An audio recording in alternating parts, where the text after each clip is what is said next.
Namaskar, I'm Harpreet Kaur and I welcome you all to our live and interactive session. You're watching us on PM eVidya channels 6 to 12 and also on our YouTube handle NCERT Official. This is our 5-day, 5-hour online training program under the umbrella theme of Open Educational Resources OER Innovating Education. This online training program is brought to you by CIET NCERT in collaboration with CIEMCA, that is Commonwealth Educational Media Centre for Asia. Today we are in day 5 of the training session. Yes, it's the final day after which you can attempt the assessment also. And the topic that we have taken up on day 5 is building a sustainable OER ecosystem. So we have already learned a lot about OER, what exactly they are, how they were involved. We also learned about the licenses, quality framework.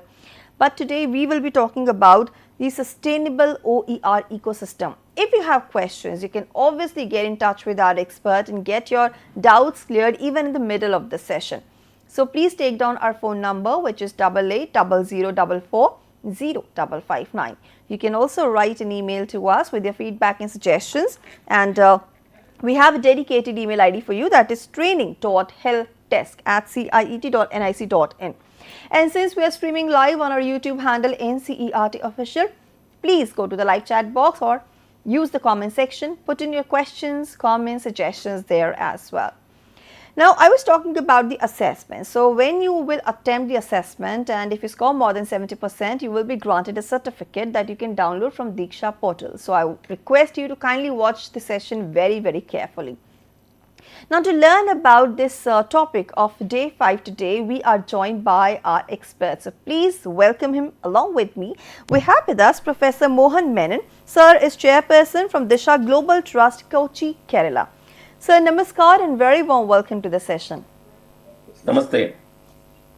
Now, sir, before you go ahead with your presentation and you actually take up the questions, I request you to kindly tell our viewers about all the main points or the key points that you will be covering in the session today, because it's the culmination of the entire training program that we have been conducting since Monday. So, please.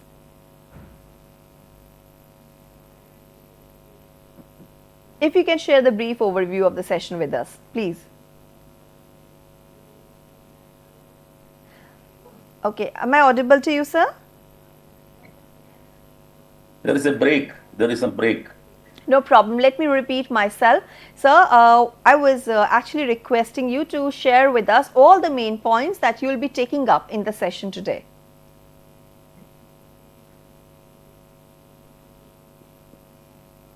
Yeah, sir, am I audible? Yeah, now it's audible. Yeah. Good afternoon, all participants. I'm glad that I'm joining this program as an expert. And as I know that this is the 5th day of the program.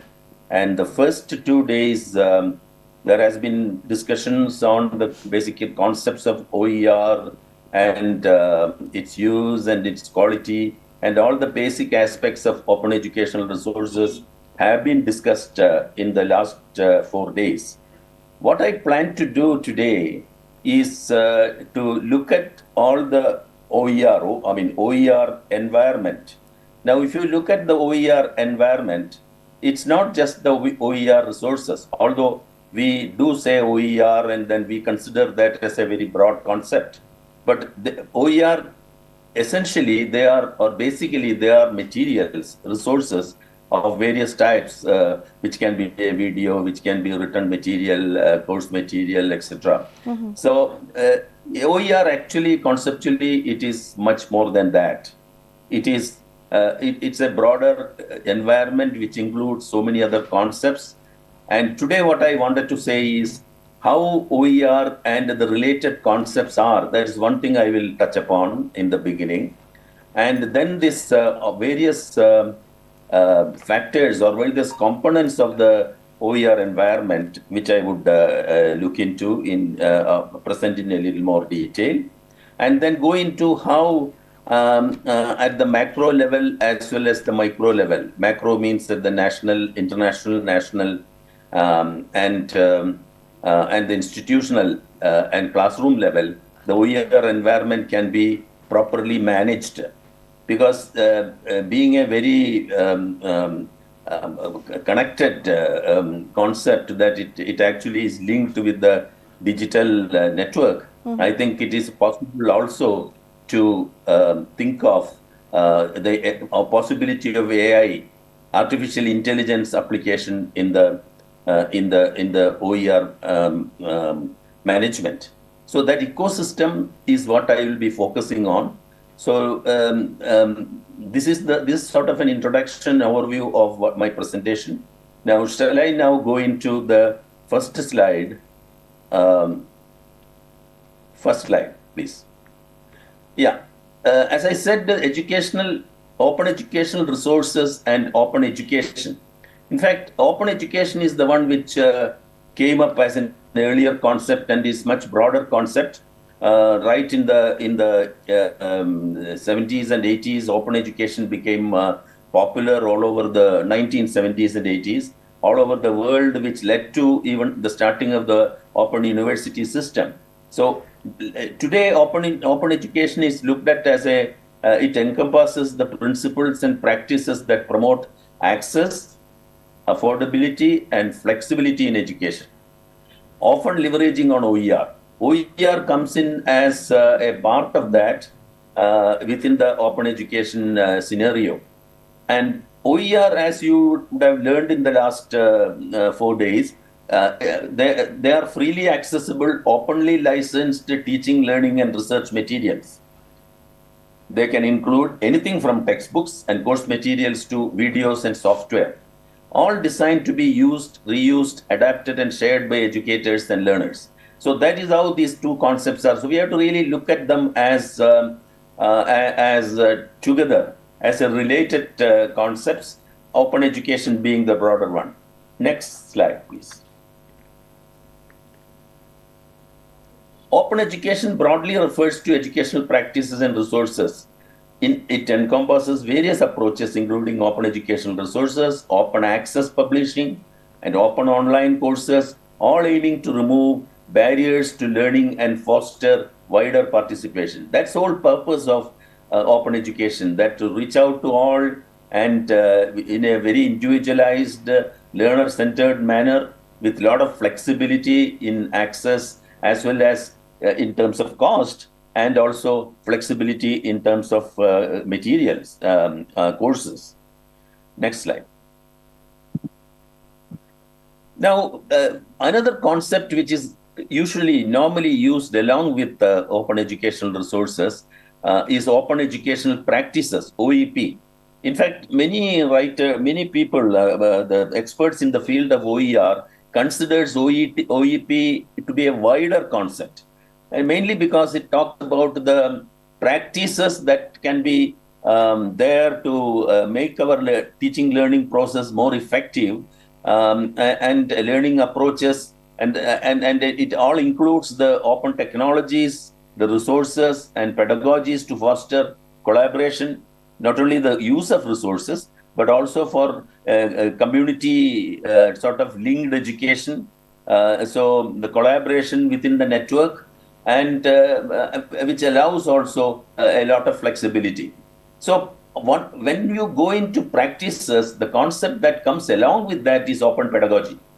So we should keep in mind that open pedagogy is the one which finally will have to change within a classroom or within a curriculum, so that the advantages of using OER and OEP can reach out to the students. Essentially, OEP involves the creation, use, and reuse of open educational resources, along with pedagogical practices that encourage peer learning and knowledge sharing. So it's all, not only the learning part of it, the creation, the practices related to the OER creation, its use, reuse, and also its actual practices within the educational or learning environment, and then sharing that to others also in a very open and flexible manner. So OEP is a broader descriptor of practices that include the creation, use, and reuse of open educational resources, as well as open pedagogies, using open pedagogies and open sharing of teaching practices. So we can easily see that the concept of OER or OEP is a very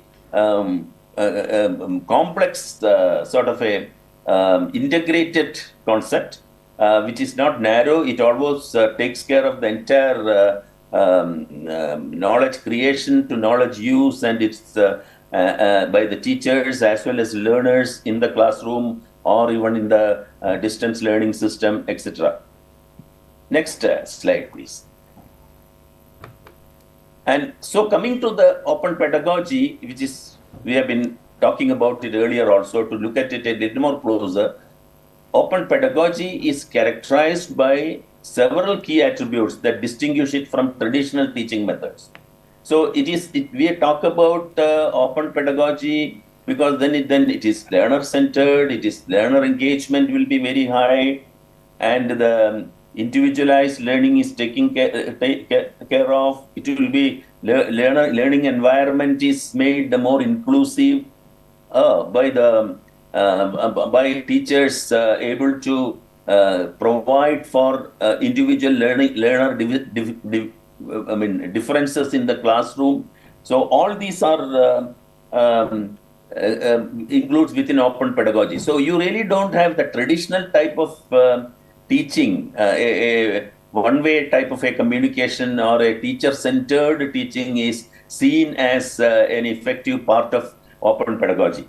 These attributes emphasize student engagement, collaboration, and use of open educational resources, not as a whole for every group of students, but each learner able to access materials of his or her choice and can download it or access it on the web and then online, and then use it for one's own purposes. As most of you are teachers and teacher educators also, you can easily understand and appreciate that in a classroom, it's very, very important that the every learner is provided with or able to, not provided with, but can access the type of experiences which is individualized, which is one learner. Every learner may not go through the same type of experiences, and that variation that is expected to be provided for by the this OER ecosystem.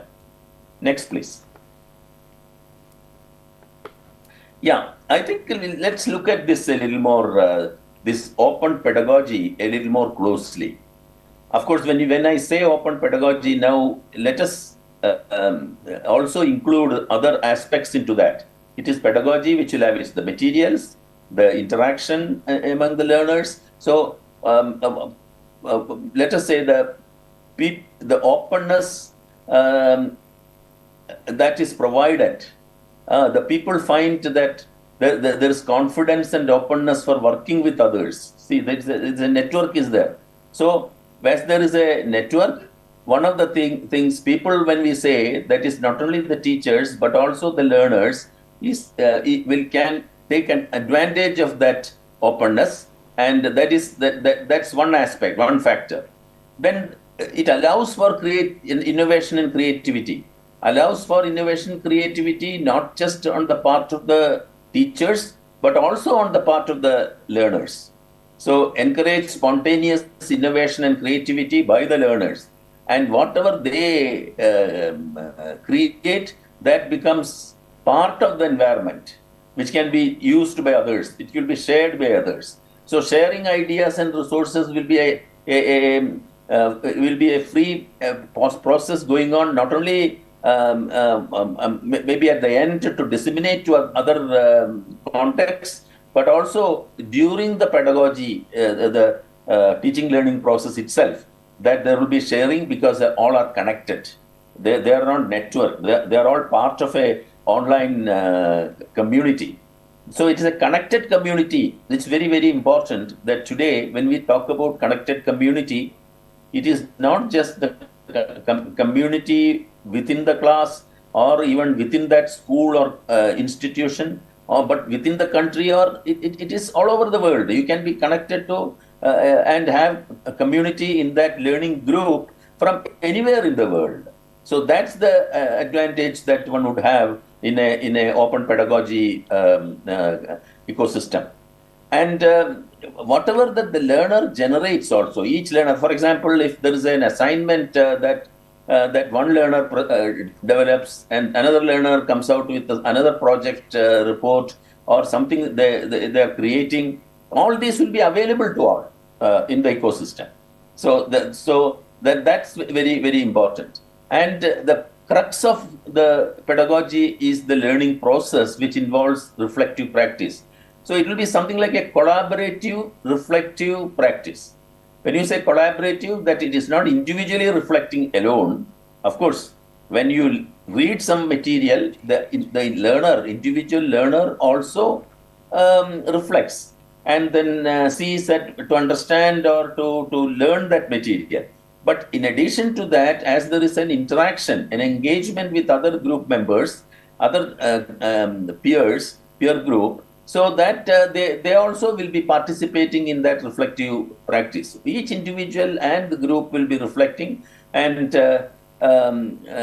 peer reviews also will happen, and so that to contribute to open critique of others' scholarship. So it will be critique in the sense it is not just criticizing, but reacting to the other scholarship. So nothing that is said or discussed in the classroom is accepted completely, but one has to look at it from the point of view whether one agrees to that or not. One learner may say something, the other learner may not. So that sort of an interactivity is encouraged in a open pedagogy, and there are technologies which can be of use for this purpose, including the social media and like mobile apps like WhatsApp and such platforms will help you for having both help the learners for having both synchronous and non-synchronous interaction. That is, talking at the same time discussion or a chat. All these are, we know that all these are possible today, and we use quite a lot in our daily life itself, and that can be used. So these are the 8 attributes of open, the factors of the open pedagogy. Next slide, please. So, as I said earlier, that it is a major issue, these 8 factors, how these factors can be integrated. They are fragmented. They are not now fully integrated. You see, if you can try doing it at an institutional level by having a learner management system or a repository system, there can be they can have a dialogue between the two connected to these, but then there will be interactions going on. So all these different things, how that can be integrated. So you see, OER today, OER in a broad sense, the OER ecosystem today involves is fragmented, and that involves connecting isolated resources. Even resources itself are isolated. Partly it is global resources, partly it is the national level like SWAYAM and or other NCERT itself comes out with good resources, and institutional resources also. Each institution or even each school can have a repository of materials that it produces. All these are not connected. So that's a major challenge in the use and effective use of OER today. And then you have different platforms, not only one platform having it. So that's another online platforms and communities working to create a. So we have to try to integrate to create a more cohesive and accessible system. How all these factors can be integrated. So the advantage of having an integration is that it will improve discoverability, it will improve promoting collaboration, and establishing shared standards and practices. This part is very important. There was one of the days, I think, the quality of OER was discussed. Now this is a major issue, how we can really assure quality of, and there has to be an understanding. Otherwise, how can there be materials developed in various places, various institutions, various countries? So there has to be some sort of a standard that one may have to come out with. and the practices also related to that. There has to be not only a national standard, but at a larger environment level, even international standards. So that is very, very important. So ultimately, the goal is to ensure that OERs is readily available, usable, and impactful for all learners and educators. So that is the whole idea. Now, this is the next slide. Now, for this, one of the thinking that was there in the, especially in the around 2017-18 time, is that there has to be stewardship. Stewardship is like there has to be people or institutions who will monitor and facilitate the whole process of integration as well as use. They are known as OER stewards. They actively contribute towards not only in terms of financial contribution. There have been cases in the initial stages of OER. Even the non-governmental agencies like foundations and funding agencies came out with funding to create materials which are OER. So one is a question of financial. Government support has been there. Many governments agreed that the material they produce will be made available as free material. So financial is one thing, contributions one thing, or in terms of material contribution. If even a teacher deciding that, because OER to become an open licensed one, as we know that the Creative Commons license is there, you have learned about that earlier. And when that is there, it is the author who has to decide that I'm going to release this free, as a free in the sense copyright free. And so all have they are all contributing to this, but they are all when teachers and students, learners contribute, they are large number coming in, but they are not very well organized contribution. But there has to be stewards who will support in creating not only awareness in creating the material itself as well as distributing in the OER. We have sort of examples like NCERT does it. Ministry of Education does a SWAYAM for higher education. All these are basically stewardships that is there. So at the center of the care framework, so there is a care framework which actually includes all aspects of the OER use, that the creation and the access and reuse and all these, that's termed as care framework, are why OER creators and users working as individuals and as part of organizations in traditional and non-traditional educational settings, seeking to act as good stewards of values of a sustainable OER and movement. So this is a major exercise which had started mainly during the after 2016 or so. Locating all are shareholders, so they have to be located. Everybody involved in the OER environment, or they are all shareholders in the ecosystem. Locating stakeholders at the center of the care framework serves to remind us first and foremost the broader social context and purpose of the OER movement. Actually, that's what the goal is.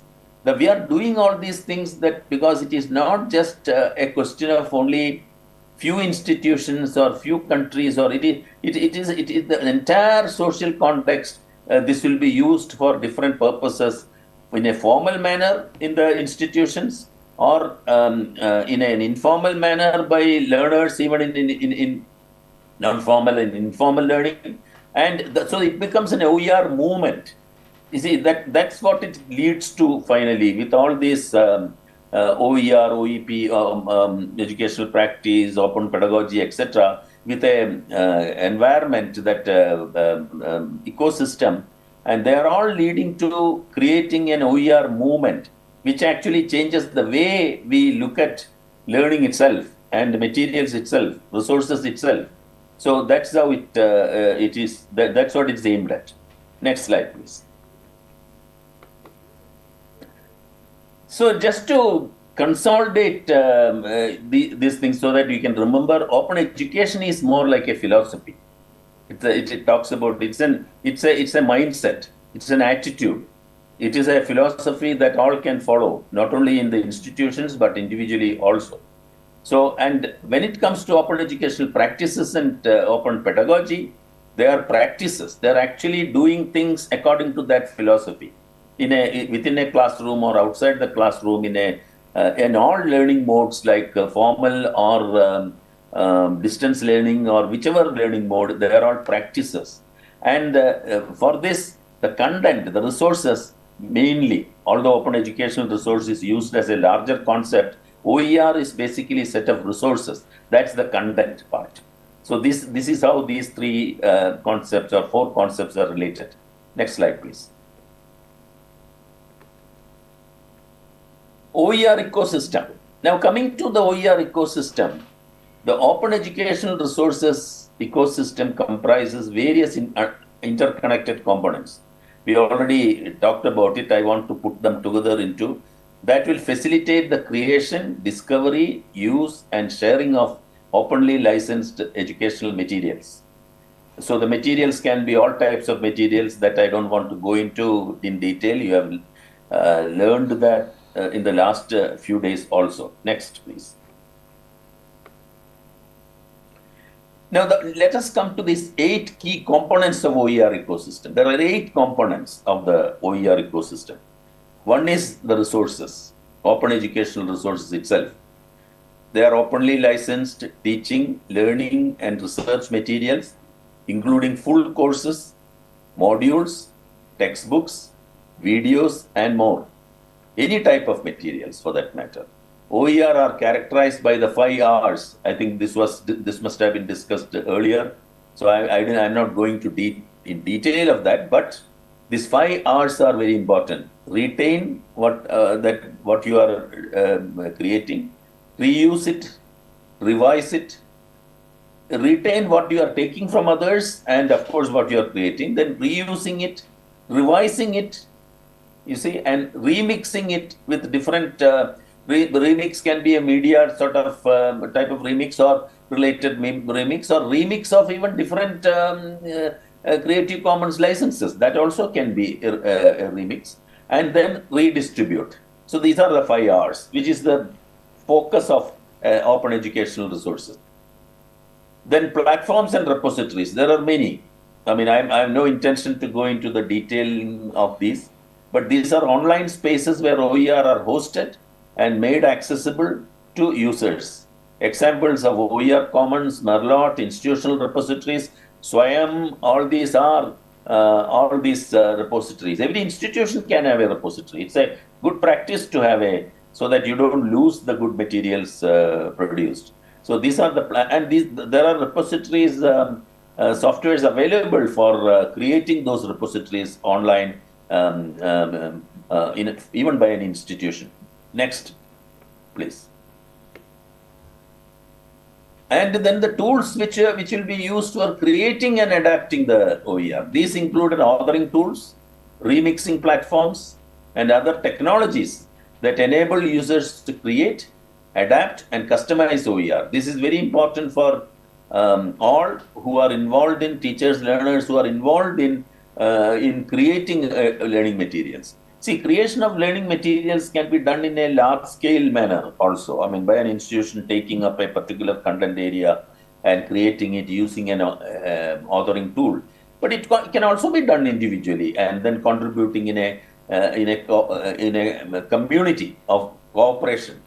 See, it's all it's a very democratic process that is being suggested or supported by OER.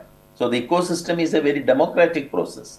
So that's how all these group creations can be there, also using a platform or it is not only creating, but if you want to adapt something which was developed elsewhere and it may not be used sometimes very effective in our own social context. So it can be adapted by an institution or a group of people. So that also can be That is one of those, the third component. The fourth is the communities of practice, which again, the group I was talking about goes into the communities. These are groups of educators, learners, and other stakeholders who collaborate, share knowledge, and support each other in the use of OER. So that is another component, the fourth one. Next, please. The policies and funding. This, of course, is very important. When we talk about policies, it can be national level policies, it can be institutional level policies. In fact, there was a time, both UNESCO as well as the Commonwealth of Learning worked quite intensively to develop national policies of OER. And they did that in several Commonwealth countries. To the extent I know, these days I'm not knowledgeable on the recent developments, but it has been there. So it can be international levels, facilitation, national level policies, institutional policies. I think every university should have a university OER policy. So policies and funding, and then how funding mechanisms can be. Many a time funding mechanisms can be within the institution, with institutional funding, sometimes from the NGOs coming in and helping. Sometimes the CSR support can be taken for creating such materials. So that's the funding component. So they play a crucial role in supporting the creation, adoption, and sustainability of the OER ecosystem. See, we talked about building a sustainable OER ecosystem. So what is sustainability? Sustainability is that we are not just doing it for a few years. It has to be sustained. There has to be an automatic, or at least with less efforts, whatever that the OER ecosystem that we have created, that should continue to be there for the benefit of all learners of now as well as in future. So sustainability becomes very important. For that, funding and policies becomes very crucial. The users, that's the sixth one. The ultimate users of OER who benefit from access to high quality, openly licensed educational materials are the learners and the educators. The teachers and the learners are the ultimate users. So they have become a very important component. They are not just the user part, users themselves can also contribute. Next slide, please. Then licensing. So what sort of license we should go? There has been a lot of discussion on what license. The different Creative Commons licenses are there. So the open licenses, mainly the open licenses, we use the Creative Commons. And so that licensing becomes important. An institution should, whether CC BY or CC BY SA or what you see, there have been a lot of discussion on CC BY. Many feel that it should be CC BY. We should not worry about whether they share or not. It should be available to all. Some believe that no, it should be CC BY, and sharing others is a must. You cannot take materials from others and use it, and then adapt it and use it, and then not sharing it to others. That's not a good democratic process. That's not a good OEP, OER, open education practice. So that's something which will have to be decided at the appropriate level, either nationally or institutionally or individually. If I write an article, then I as an author, I have the right to say this is CC BY or CC BY SA. So that is the creation of licensing. And the technology infrastructure. Today, that becomes a very important component. In fact, you cannot bring in that, discuss this component well enough in a short presentation, because a lot of technologies are really coming in and helping in creating, not only creating the ecosystem, but also being maintaining it and sustaining it over a period of time. So that's the 8th component. These are the 8 crucial components of OER ecosystem. Next slide, please. Yeah, this is, of course, the stewardship part, which I had already, because the stewardship has the contribution, attribution, release, and empower. That's why it is known as CARE, C-A-R-E, and OER stewards. So stewardship will continue to be there, because that's whether it is technology mediated or without technology. I think this becomes very important. to have the OER stewards. Next slide. People serving as OER stewards pursue, etc. I think I discussed earlier. But the wide variety of strategies and tactics relevant to their specific context. So, to improve access to education and opportunity over time. Yet, what all good OER stewards should have in common is a commitment to practices and that serve to demonstrate their duty of care to the broader OER movement. See, they are the pioneers. They are also the what do you call the leaders? I mean, the first. OER stewards. Others are in any sort of a innovative process. There is always an early adopters and leaders in innovation. So they really take up this and then guide the whole community into this movement. Next. So for addressing this fragmentation is still an issue. I mean, we theoretically talked about that there is fragmentation. We have to bring together our components, but how this can be achieved is an issue which we are really looking into. I don't think that we have come to a situation that this is very smoothly done always by the OER community, because the fragmentation is not just the question of the components, but also the differences that you find in the language, the cultural differences, they also limit the accessibility. While most platforms lack intelligent recommendation systems to pursue. See, language is a major issue when it comes to materials, how that is to be taken care of. Yes, Google translations can be there. Everything can be now, technology is every day it is picking up and making it easily. Still, I think we have not reached a stage when we can say that internationally, globally, that these materials can be accessed and used very easily. So this is still a challenge. Next page. Next slide. See, there are some attempts made by the artificial intelligence. Naturally, one would look at artificial intelligence when it comes to such complex, fragmented situation. And the advantage of an artificial intelligence is it can process, accommodate, and bring in and process large number of variables into one. What can I say that in the environment, large variables in an environment to what is required to come out with what can be used. So that is the AI-driven systems connecting scattered and educational materials to students and educators based on their unique needs. See, I have no intention to go into details of the artificial intelligence for two reasons. One, I am not a technology person that I can talk in terms of technology and how technically that is done and all this. Secondly, it's a very large area, which is now in the initial stages. Some attempts are being made by institutions and to have artificial intelligence in addressing this fragmented OER environment. So let's go to the next slide. See, when it comes to AI-powered systems, always there is a question that comes mainly from the teachers and learners and even common man. Can an AI-powered system replace teaching? Now I'm talking about not in the environment context, but in teaching. Probably not, because of four reasons I have put here, which we can go on discussing. Human touch and empathy. Can an AI give that? Teachers provide emotional support, empathy, understanding, which are essential for students. Can AI give it? It's an issue.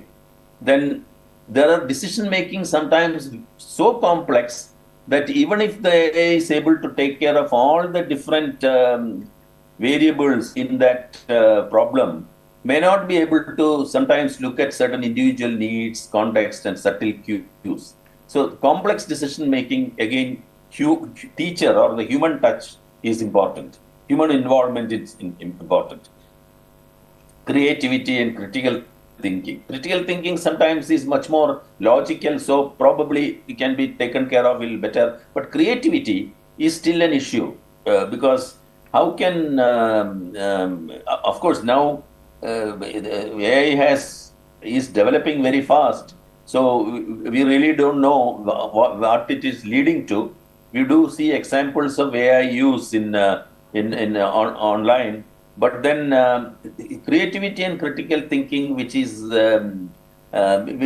human involvement, may be required to do it effectively. And human interaction and discussion.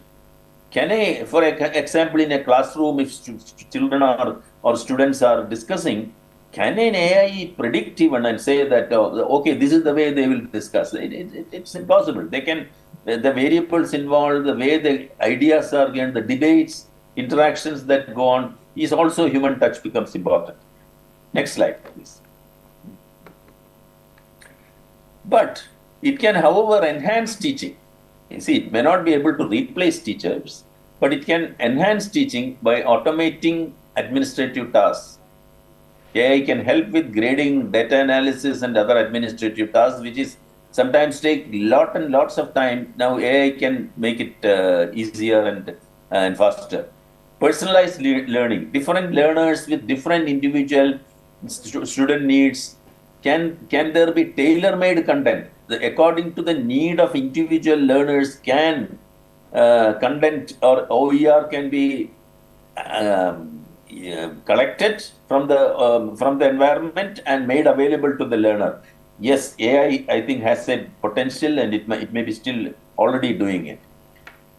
Then providing real-time feedback. See, chatting is something where you ask the teacher tells the answer. AI can offer immediate feedback and assessment. Many institutions do use with the quizzes and such things also, that immediate feedback is given, and with an explanation why your answer is correct or not correct. See, in a multiple choice situation, to give say that which is correct and which is not correct is not a major issue. But why a certain answer is incorrect, and why all the three incorrect answers may not be due to the same reason. Even when you have a correct answer, why it is correct? Those explanations according to the type of learner, not only in MCQ situation, even in an written answer given, sometimes AI should be able to tell and say, no, your answer is not correct because of these reasons. So in such cases, I think AI may or should help. Next slide. AI to facilitate OER ecosystem, I think there has been, we are referring to only one course, which AI is, I'm just giving it as an example. I will not go into the details. Next page.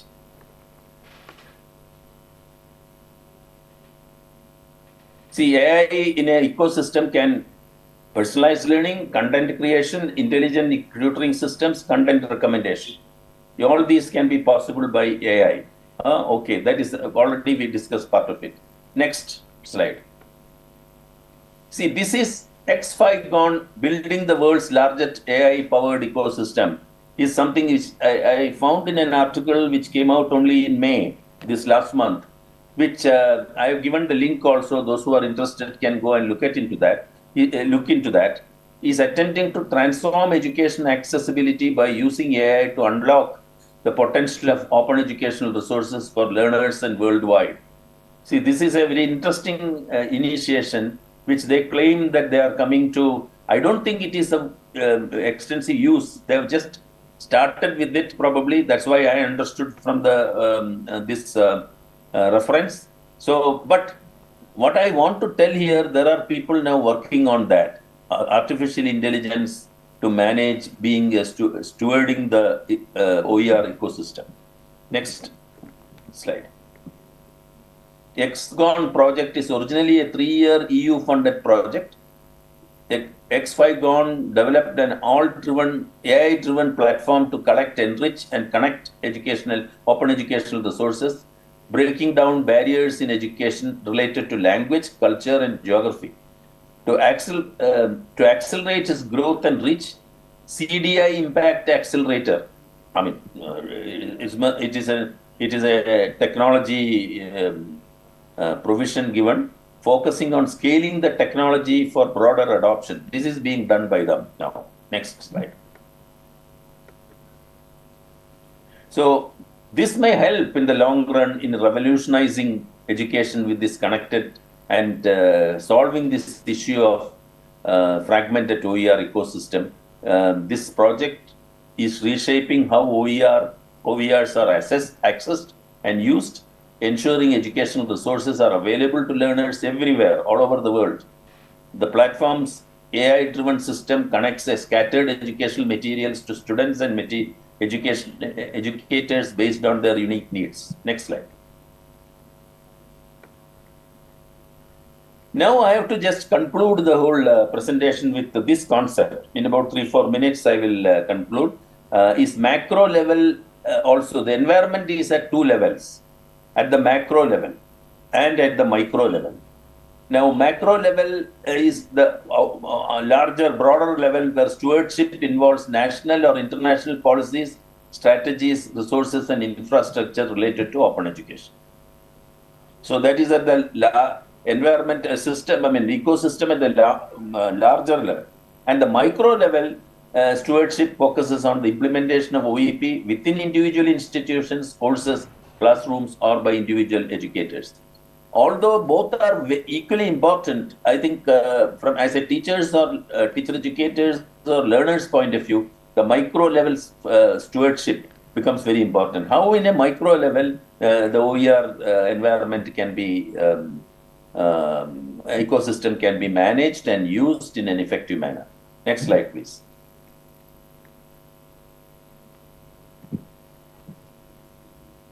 Yeah, so it is micro level stewardship for open pedagogy involves macro level, large scale initiatives that promote and support open educational practices. It is the larger level. It includes policy development, funding allocation, and infrastructure. These are all environmental things, but at the macro level. And effective stewardship ensures open pedagogy is integrated into educational frameworks, fostering student-centered learning, but even curriculum development, this becomes important. I think these things have to be kept in view. And next slide. That's the micro level. Open pedagogy focuses on the individual actions and decisions within a learning environment. For teachers, this is very, very, very important. Open pedagogy focuses on the individual actions and decisions within a learner environment that promote openness, collaboration, and student agency. That is the student group. It involves specific practices and considerations at the individual course or assignment level that align with the broader principles of open pedagogy. When that is being used, that is at the micro level. Next slide.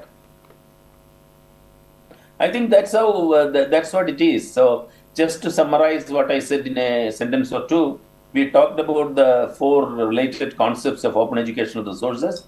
We went into stewardship and the components of a ecosystem. What is the open OER ecosystem?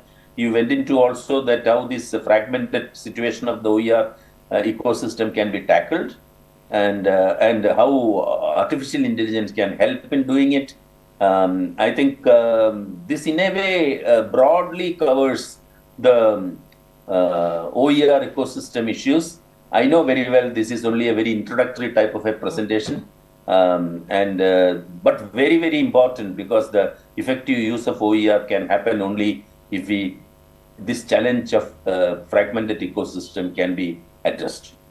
Thank you very much, and thank you for inviting me to this program.